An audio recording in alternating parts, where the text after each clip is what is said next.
Hi, I'm Lehman Barrett, and these slides go through an example of the Hashgraph consensus algorithm.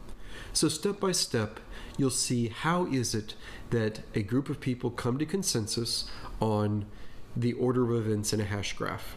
And actually, since we do virtual voting, it's really how does one person look at a hash graph and tell what the consensus order is. And so that's what this slideshow is. It shows you how a person looks at their hash graph in memory and can tell what order the events are in. The blue words are the words I'm defining. The hash graph is this picture on the left that we are slowly building up, lines and circles. It is a graph in the mathematical sense.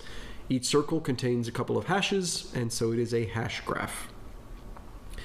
The members are the computers. They are the full nodes in this network. Alice, Bob, Carol, and Dave are the four computers, and we've labeled them A, B, C, D. And each of them in this picture started off by creating an event. An event is a circle. It's a container for transactions. It's like a block in blockchain. Although typically we create so many of them that we can get away with smaller ones. So you might have fewer transactions in each event. And you can even have an event that's empty if you want to, with no transactions in it. You can see in this diagram, each of the people have now created one event. That's what they're starting with. And time is going to flow uphill. So the bottom of this picture is the beginning of time, when each of the members has created one event. Now, our goal here is to have some way for us to stop an attacker from shutting down the network or freezing the network and stopping us from reaching consensus. We want to be able to continue to have consensus even when there's a distributed denial of service attack against some of our members. So in a leader-based system, it's really bad when somebody has a bunch of cameras on the internet that have been hacked that are flooding the leader with packets. But here, we're going to try to make it so that you can't just shut down one computer and have the whole network shut down. It'll be resilient to that. We're also going to try to stop an attacker from giving us conflicting consensus. That would be far worse, where Alice thinks that we have reached consensus on an order, and Bob thinks that we've reached consensus, but they've reached different consensuses. If that happens, you lose. Byzantine fault tolerance means we have a math proof that that will never happen.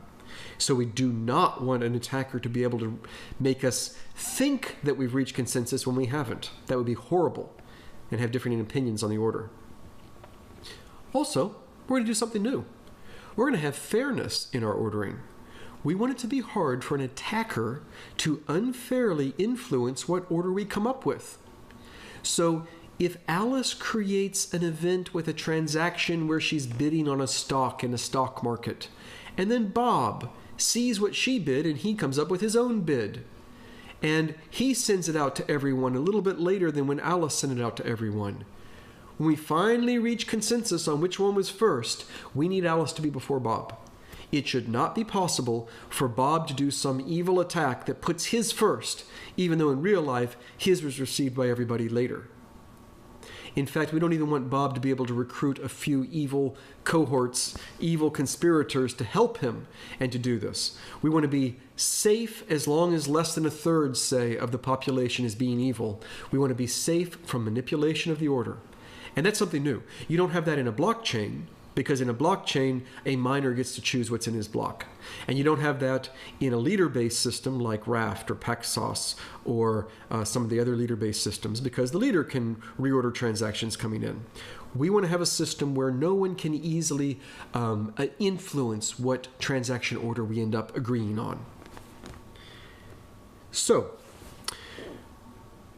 one thing we're going to do is build this on a gossip protocol, because that makes it far more resilient to denial of service.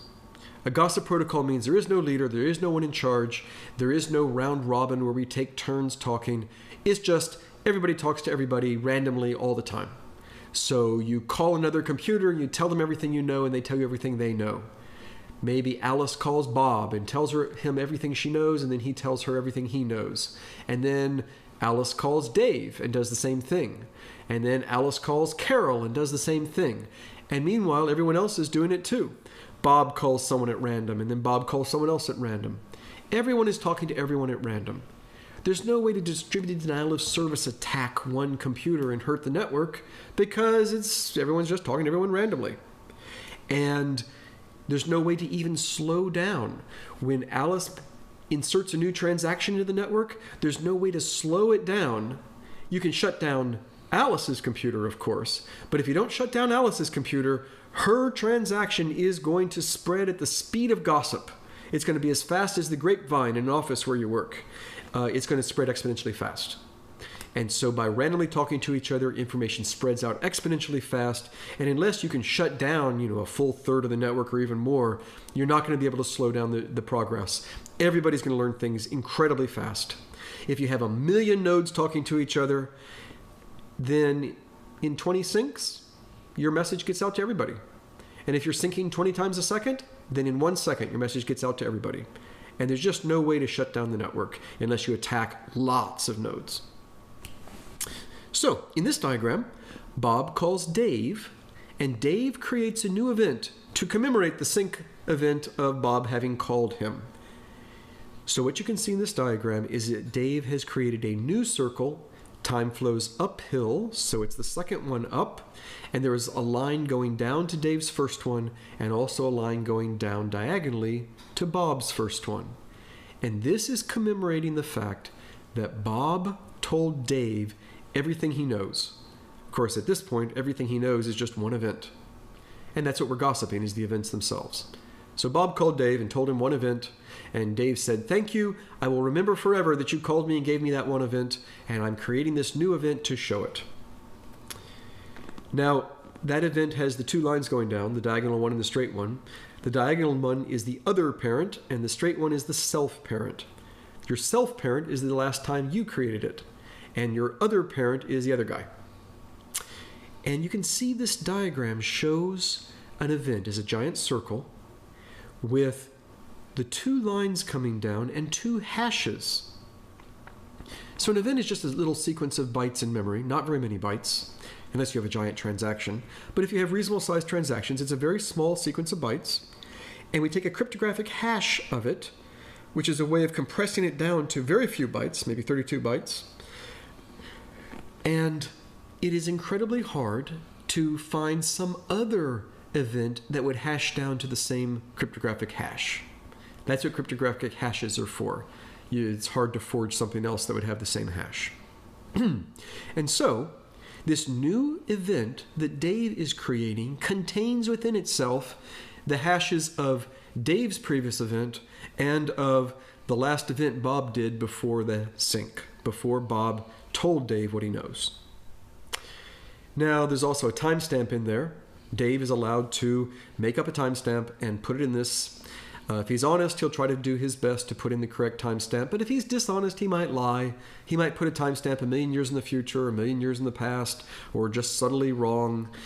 And maybe the clock on his computer is off, and so, his timestamp's wrong by a few minutes. But it doesn't matter. No one's going to trust this. It's more like one vote for what time this thing happened. What we're really going to do is we're going to take a whole bunch of timestamps and average them or take the median of them to try to figure out consensus timestamps on things. So this is just his claim as to when he created the event. It doesn't really mean anything until the community as a whole combines a whole bunch of them.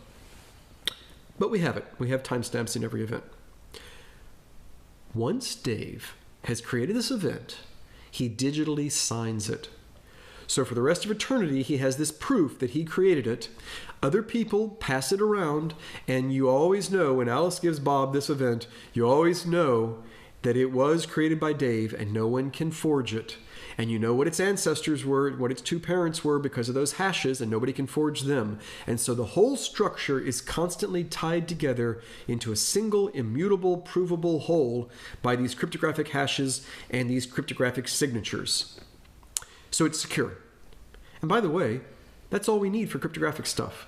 We don't need anything exotic. We're not even using threshold signatures here. We aren't even using zero-knowledge proofs. All you need are ordinary signatures and ordinary hashes. And then, of course, we'll use SSL or whatever over the internet to keep it secure. And so you would use symmetric encryption for that. So it's all very generic. If you want to swap out the standard algorithms for quantum resistant algorithms, you can do that. It's all very straightforward, and so we're not reinventing the wheel. We're using traditional, well-tested, time-tested cryptographic things to keep everything safe. Now, that was what happened when Bob called Dave and told him everything he knows. Typically what you do then is Dave will turn around and tell Bob everything he knows. As long as they've already got this comm channel going, they might as well turn around and tell him the other direction. And so now you see this line from Dave to Bob, telling Bob everything he knows. Now when Bob told Dave everything he knows was just one event. All he did was handed Dave one event. Dave, however, is going to be giving Bob two events. It's his original event and the second event which commemorated Bob sending him stuff. So now Bob knows two events, and he has digitally signed his new event, and his new event has the hashes of his previous event and of Dave's latest event. And so everything ties together. And similarly, if we continue, now Bob calls Alice. He sends her all four of the events he knows about. That's his two events and Dave's two events that he received from Dave. And Alice creates a new event commemorating all of those. And so now we have 6 whole events tied up in one inside of Alice's new event. And this just continues. Typically, Alice will turn around and send it back to Bob, but she might not. Who knows? Maybe their sync gets interrupted in the middle, and so we just have the single one. But we just keep growing, and we grow upwards over time until you have this giant graph. Every event can have some transactions inside.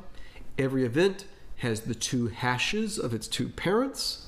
Every event can have some transactions. If the creator of the event felt like creating some transactions, it can be empty if they didn't.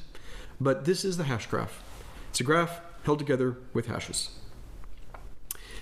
This hash graph spreads at the speed of gossip exponentially fast.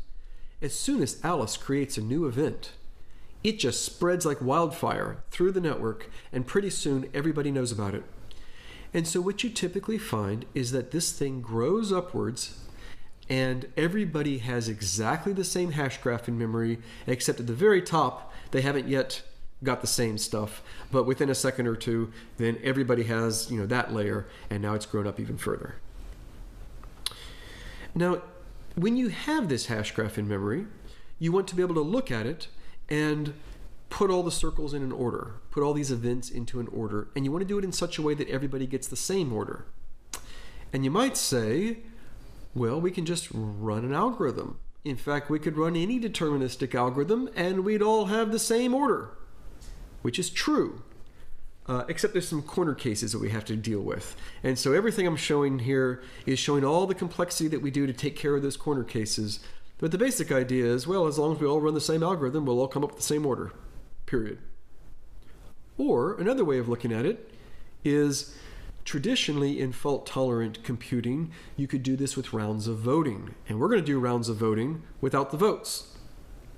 Instead of us sending each other votes over the internet, we're all just going to stare at our local copy of this hash graph and pretend that there are votes going on.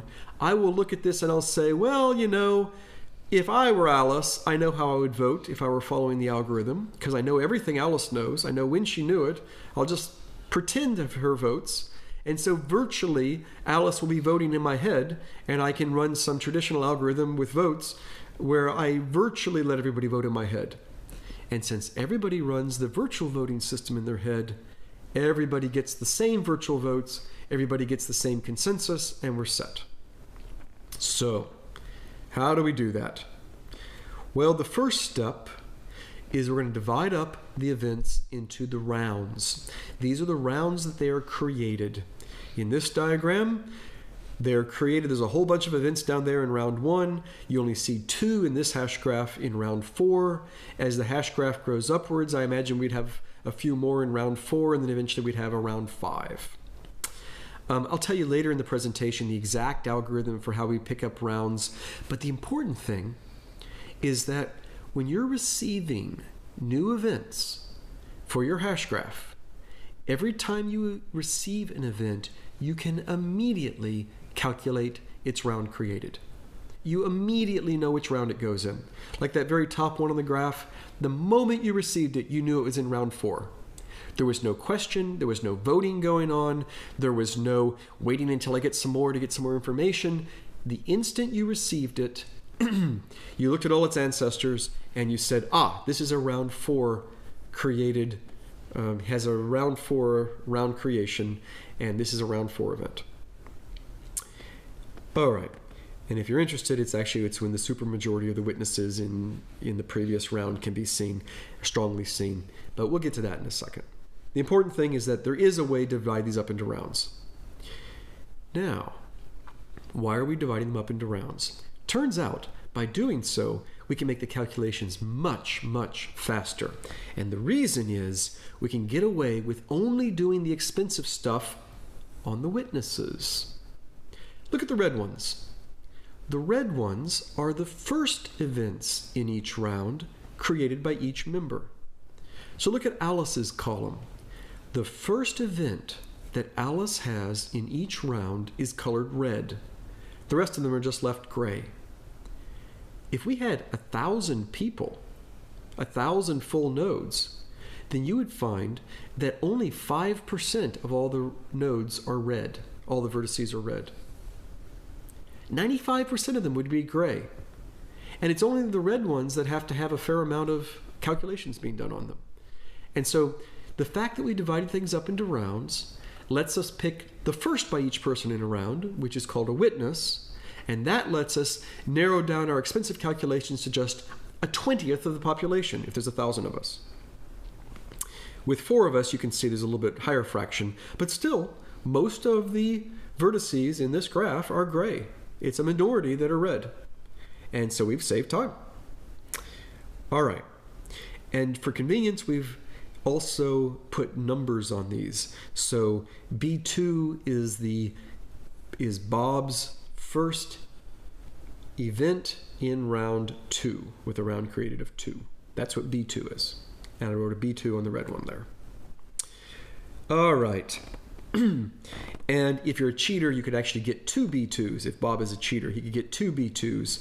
And you have to worry about that, and you worry about it, and it actually is why we're doing weird things with strongly seen that we'll get to in a minute. But all the math theorems say, doesn't matter, won't hurt anything. If Bob tries to cheat, he will do no damage to the network. Everything will work well. And so I'm not even going to show you cheating here. It's just part of the math. Because we can prove that just turns out this algorithm stops cheaters from doing any harm. Okay, so we have the round created for every event. We have the witnesses, which are the first. By the way, if you're not syncing very often, you might have a round where you don't have any witnesses, and that's fine. Alice doesn't have to have a witness in round 2. She could have skipped round 2. In fact, if you look in round 4, Alice doesn't even have a witness yet. And if we let this run for a while, maybe Alice wouldn't get one. Maybe Alice turned off her computer. And so for rounds 4, 5, and 6, she won't have any witnesses. No problem. Now, the important question for a witness is this witness famous? Famous means lots of people see it in the next round. So look at B2. B2 is the witness that we are going to talk about. The question is B2 famous? Now keep in mind, we're eventually going to look at this question for every witness in the world. We don't bother on the gray ones, but for every red one, we're going to have to figure out, is it famous or not? But I'm going to spend the next few slides just talking about B2. Is Bob's witness in round 2 famous or not famous? And so we're going to hold an election to decide if he's famous. An election is a whole bunch of rounds of voting where we as a community will decide, is B2 famous or not famous? And ideally what we would say is, if B2 was seen by a bunch of people in round 3, then B2 is famous. And if B2 wasn't seen by a bunch of people in round 3, then B2 is not famous. So, let's look at round 3's witnesses. Those are the yellow ones. A3, B3, C3, D3. We want to ask, are those witnesses seeing B2 or do they not see B2? So let's look at it. Look at A3. A3 is one of those witnesses in that next round, in round 3. There is a path from A3 down to B2, a path of lines. And this path goes downward at every step.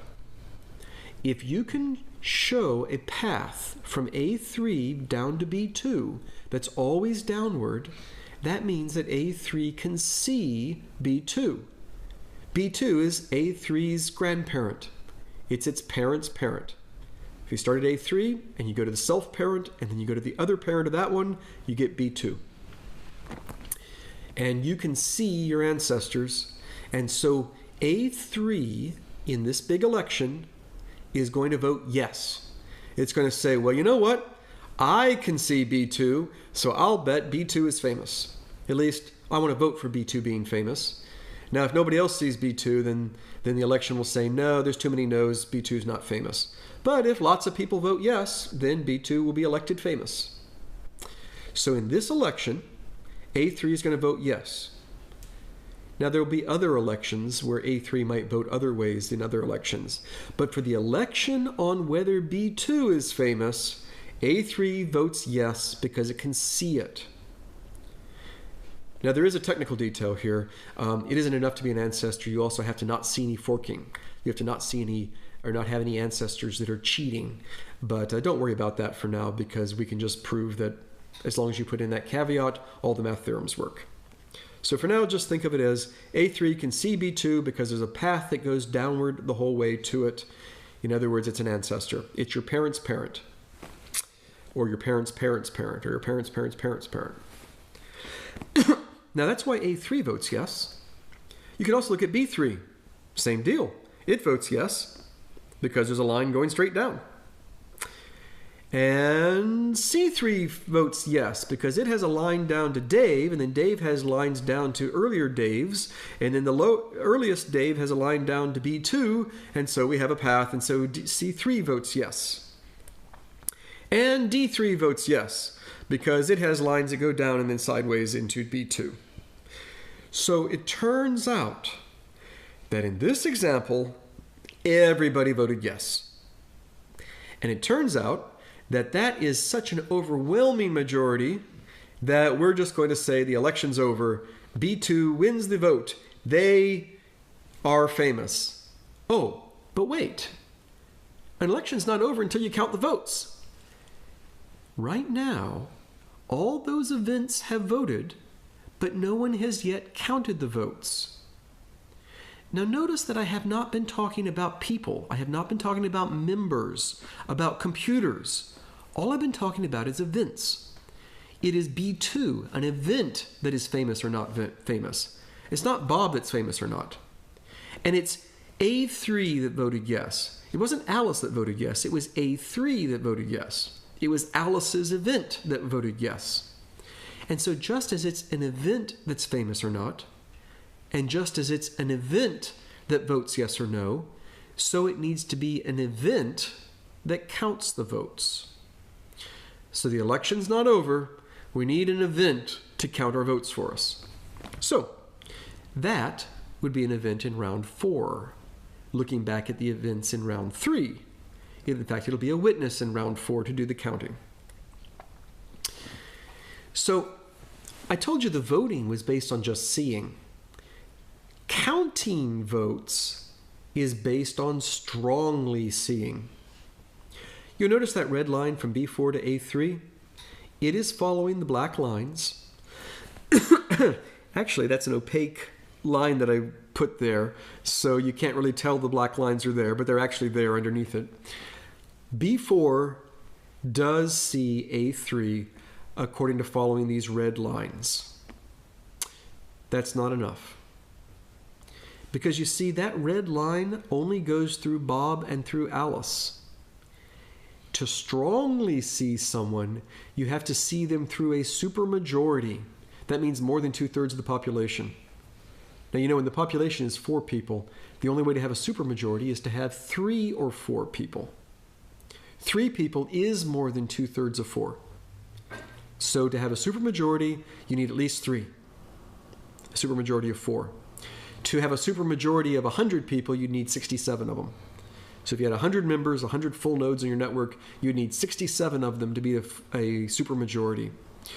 So for B4 to strongly see A3, it actually needs multiple paths that go through goes through at least 3 of the population, 3 different members. So the green line goes through Dave. So B4 does strongly see A3. If you look at the red line and the green line, it's going through 3 different people, and so 3 different members, and so B4 does strongly see A3, and so as we're tallying the votes, B4 says, yep, I see that first vote, and it is a yes.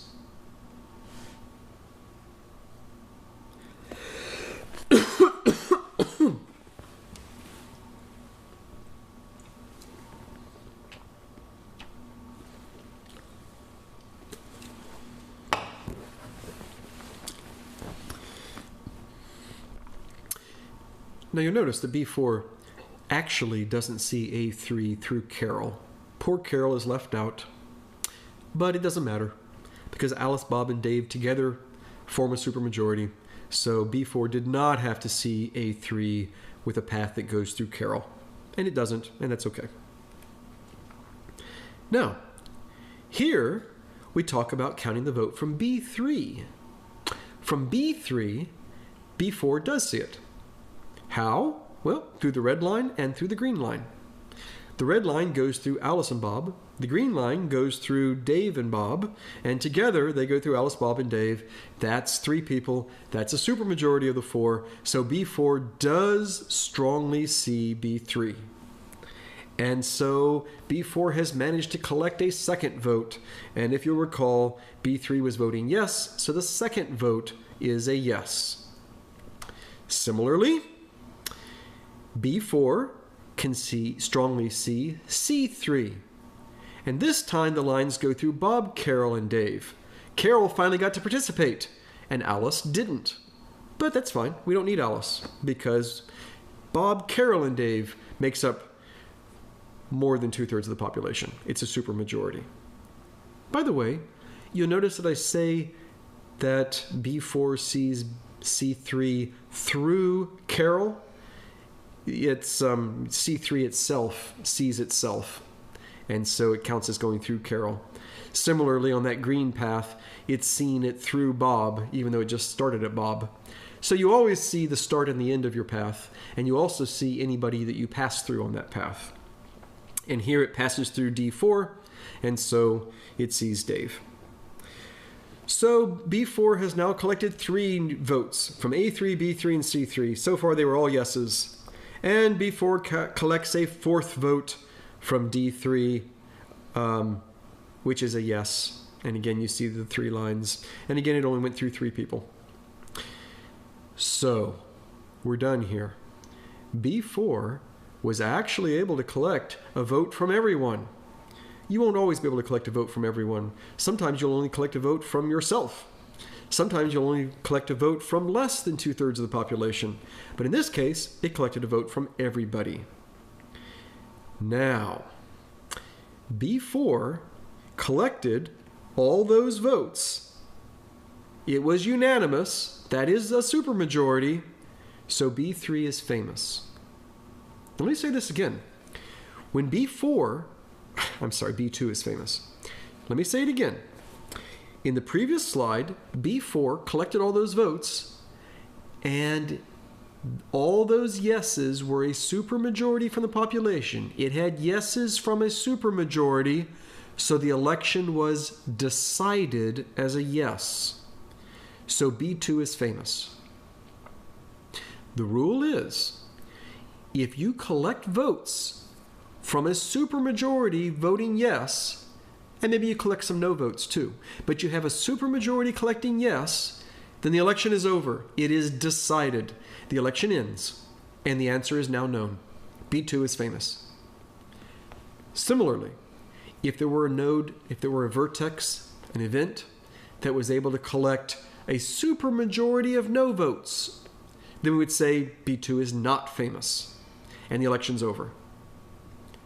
Then you could say, well, wait, what if one event collects a supermajority of yeses and one event collects a supermajority of no's? Oh, that's impossible. This is a math theorem. That never happens.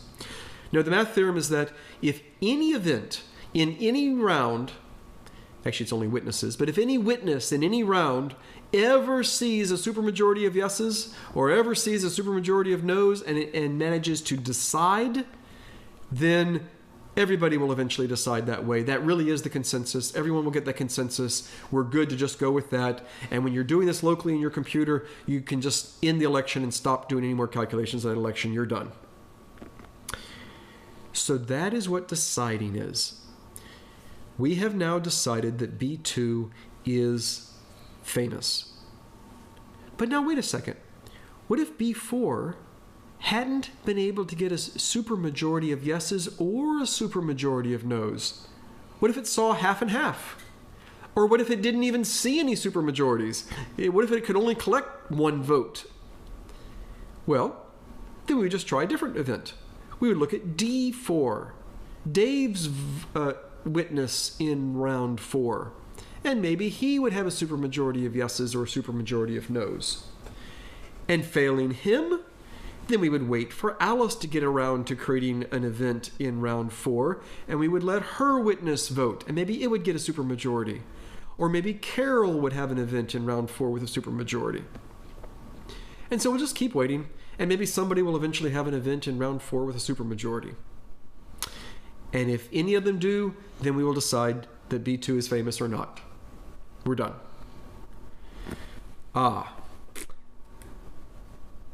It is possible that we wouldn't have anybody decide that way, but let's not deal with that right now. We'll just go to more rounds in that case. For right now, let's look at C2. Since we've decided B2, let's go on and look at C2.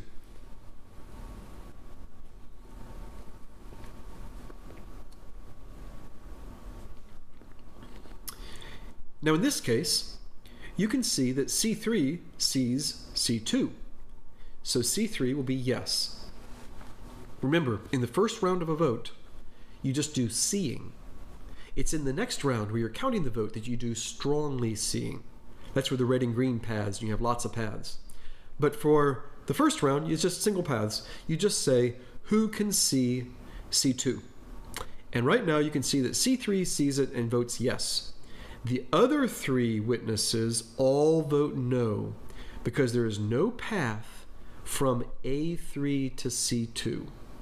Alice's witness in round 3 just cannot see C2, and so it votes no. And B3, Bob's event, Bob's witness in round 3, cannot see C2.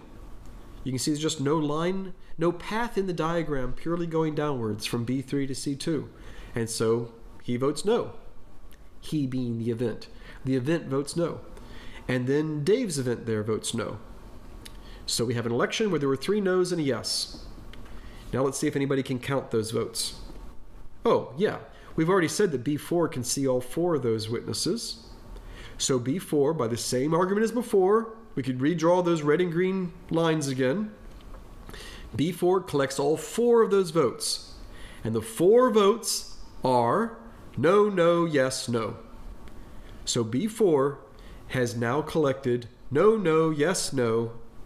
That is a supermajority of no's. 3 out of 4 were no's. 3 is more than 2/3 of the population. So B4 decides no. And when you decide, the election's over. No need for any more calculations. C2 is definitely not famous. If we were to continue, all the other events would eventually agree that D2 or C2 is not famous. And so we're going to color it blue.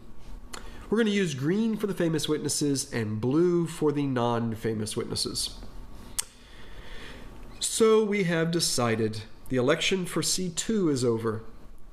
Notice that the same witnesses voted in both elections, and the same witnesses did counts in both elections. And you've now seen 2 full elections. Okay, great. Now, if it is possible that we didn't ever decide in round 4, then we could go on to round 5. And all of the round 5 witnesses would have counted votes from round 4. And how will people vote in round 4? Well, they'll vote according to the majority of what they saw in round 3. So imagine if B4 had not been able to decide. If B4 had, say, seen 2 yeses and 2 nos, well, then it couldn't decide. So it goes with the majority of what it saw, and when it's a tie, it votes yes. We'll just break ties as always being yeses. So if B4 had seen 2 yeses and 2 nos, it would then say, well, I can't decide because there's no supermajority. I'll go with the majority. Oh, it's a tie. Well, ties go to yes. So I will vote yes. So that's what one of these witnesses does. It either votes yes or it decides yes, or it votes no or it decides no. And so if nobody in round 4 can decide, then they all simply vote, and it will be the next round, round 5, where we try to count votes and decide. And if nobody can decide in round 5, then everybody simply votes in round 5, and we'll go to round 6 and see if anybody can decide. And if nobody can decide there, we'll go to round 7 and see if anybody can decide. And we'll just keep going. In normal practice, you always decide almost immediately. But theoretically, you could, if the attacker is controlling the internet itself, which is one of the things our theorems assume, is that the attacker can actually control all the wires and routers in the internet, then maybe they could keep us going for a long time, and so we'll do coin rounds. So say every 10th round will be a coin round. And so to summarize the normal rounds, what we say is that if you can collect a supermajority saying yes, you decide yes. And in a normal round, if you can collect a supermajority saying no, then you decide no. And if you decide, then the election's over. But if you can't, then you just vote with a majority of what you collected. And if it's a tie, you vote yes. And if everybody in a round fails to get a supermajority, then everybody in that round votes, and then it's the next round that ends up having to decide.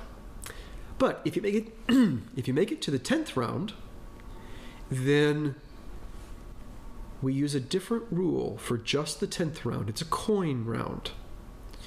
Anybody who collects a supermajority merely votes that way. You could collect unanimous yeses, and you'll merely vote yes, because it's a coin round. You don't decide. No one ever decides in a coin round. And if you don't collect a supermajority, you flip a coin. Wait, what does flip a coin mean? It means that the event that did the collecting, which is a witness, it's an event, which was digitally signed by whoever created it. It has a digital signature. You take the middle bit of that digital signature, and if it's a 1, you vote yes, and if it's a 0, you vote no.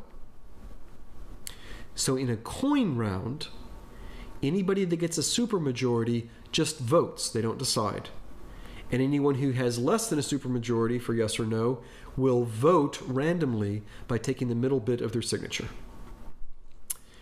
And so every 10th round is a coin round. That's there to make the math work out, but in practice, it's incredibly hard for an attacker to even make us get to the first coin round. You're just normally going to decide in the first round or two. But, theoretically, you have to have these coin rounds. And this has been true for 30 years. All of this voting-based Byzantine fault-tolerant stuff involves coin rounds and shared coins and all sorts of things.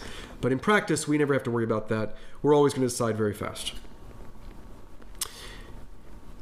That is the entire consensus algorithm for whether someone is famous, whether a witness is famous.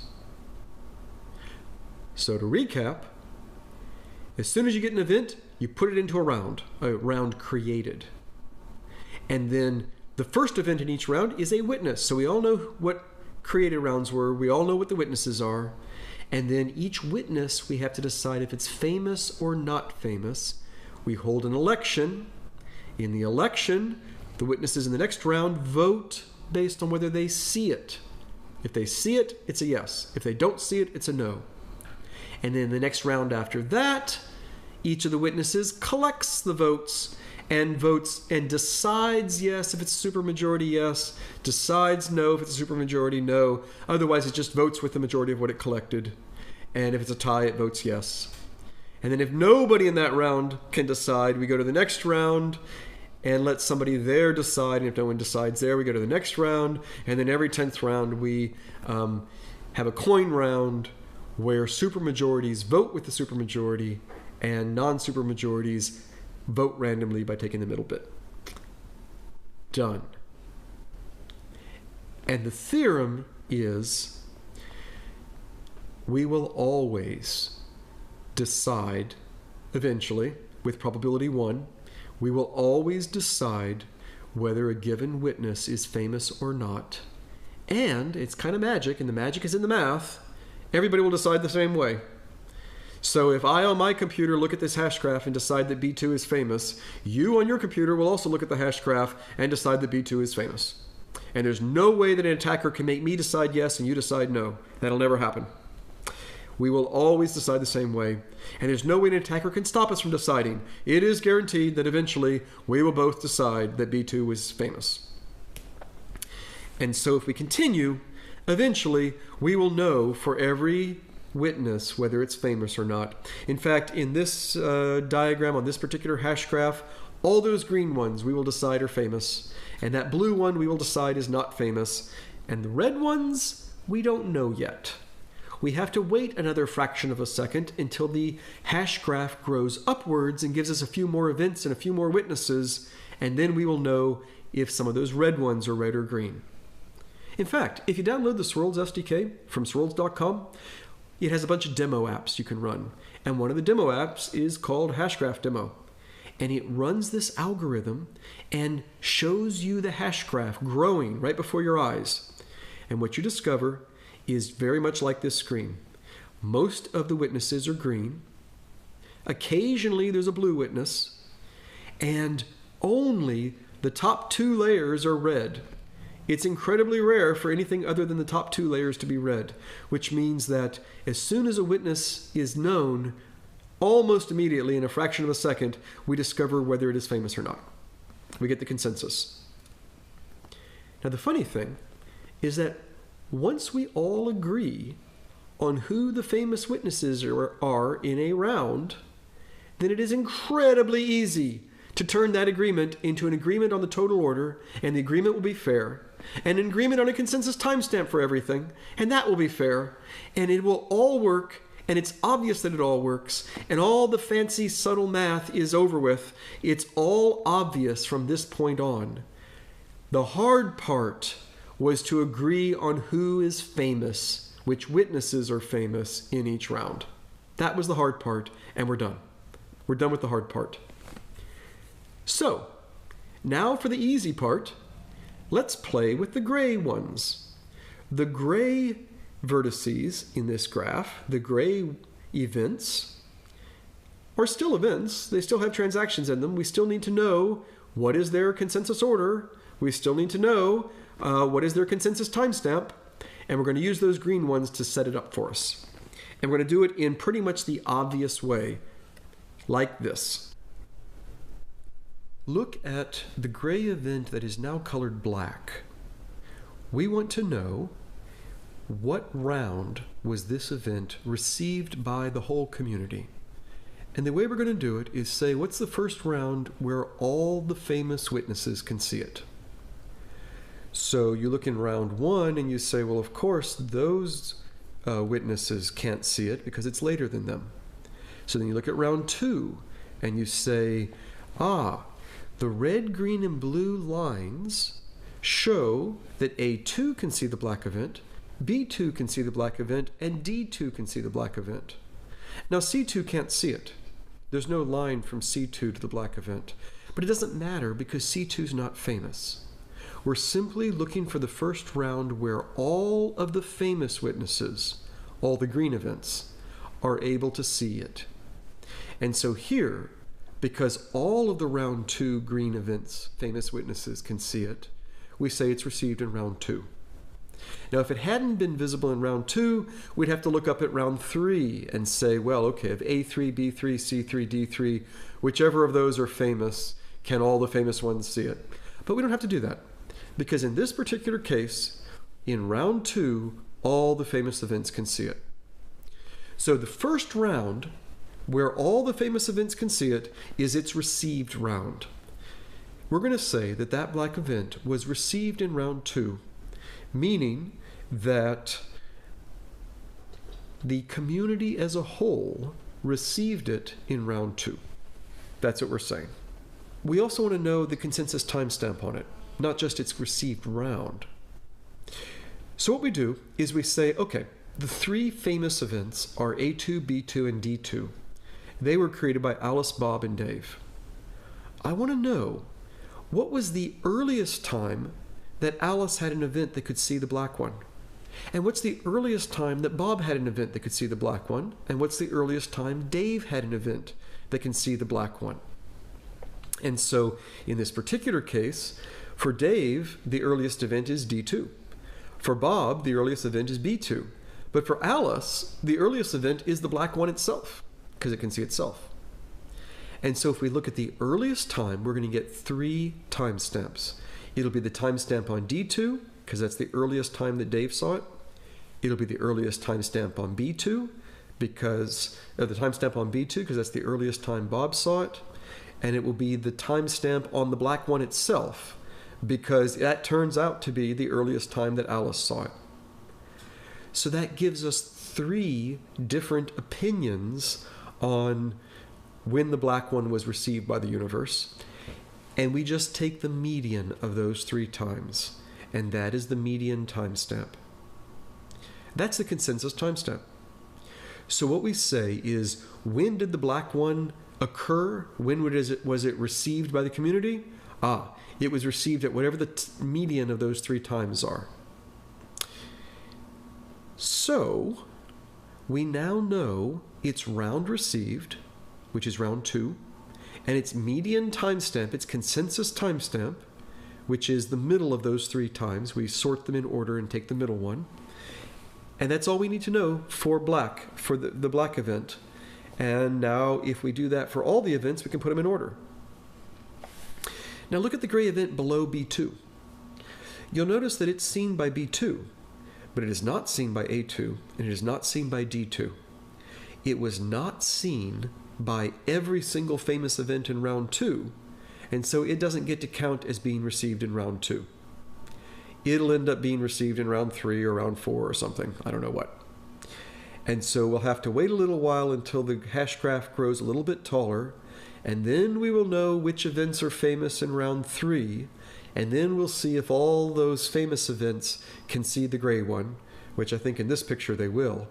And then we'll be able to say, yes, the gray one is received in round 3.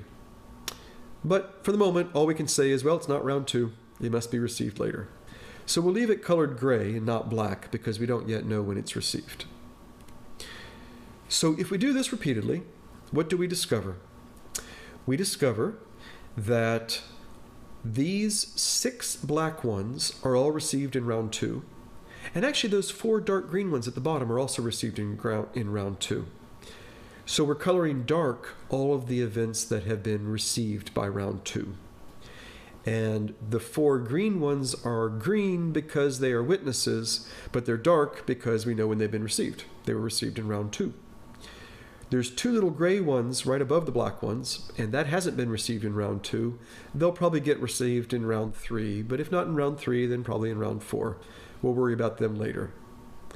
And so this is how we tell. When we want to put everything in order, we first sort all the events by the round received. So all the events that were received in round 2 are going to be adjacent to each other in the final consensus order. Then, to break ties in round received, we sort by the median timestamp. So for the 10 events in this diagram that were received in round 2, for those 6 black ones and those 4 dark green ones, they were all received in round 2. We sort them by their median timestamp. Now it's possible that they all have that 2 of them have the same round received and the same median timestamp. And in that case, we compare the extended median timestamp. You get the median timestamp by having a list of times that are sorted and you take the middle one. The extended median is you look at the whole list and you zigzag back and forth.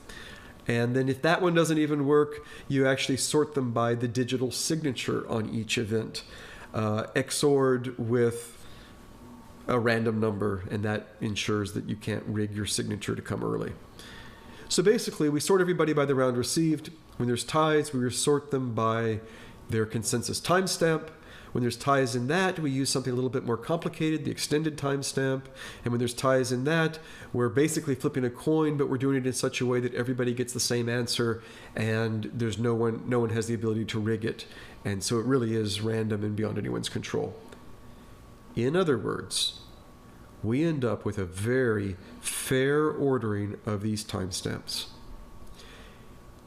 When your message goes out, it spreads out exponentially fast, it reaches everybody very fast, and it gets recorded in history according to the order in which it reached everyone. And nobody can cheat. That is what happens. And so we're done. We've put all the events in order, in a consensus order. Everybody agrees on the consensus order. Whatever transactions are inside of those events just ends up in the order that the events got in. And within a transaction, or within an event, if there's multiple transactions, it's just whatever order they were stored in it. So when Alice creates an event, she can put several transactions of her own in it, and she can put them in whatever order she wants, and then it all gets put into a fair order. And then they all get a consensus timestamp. And so every single transaction ends up with the consensus timestamp of its event, and we have this fair consensus timestamp on everything. And that's it. This diagram that we've been going through is actually not terribly unrealistic. In fact, it was based on the screenshot that you see in the middle there. That screenshot came from the Hashgraph demo, and it ran. This was showing a little region from round 100 up to round 105. And basically the top half of that screenshot is the diagram we've been working through. I changed it slightly to make it a better example, but it's basically the top half of that screenshot. And so what we've been working through has been a real run of the program, and we've been going through it. The reason I used that particular screenshot was that we finally had a blue event. This was a witness that wasn't famous, and I wanted to show you a witness that wasn't famous. That's actually fairly rare. Most of the witnesses end up being famous. And that's it. I hope that was helpful. Feel free to get in contact with me if you ever have questions about this, and you can also read the 2-Tech reports. Well, thanks.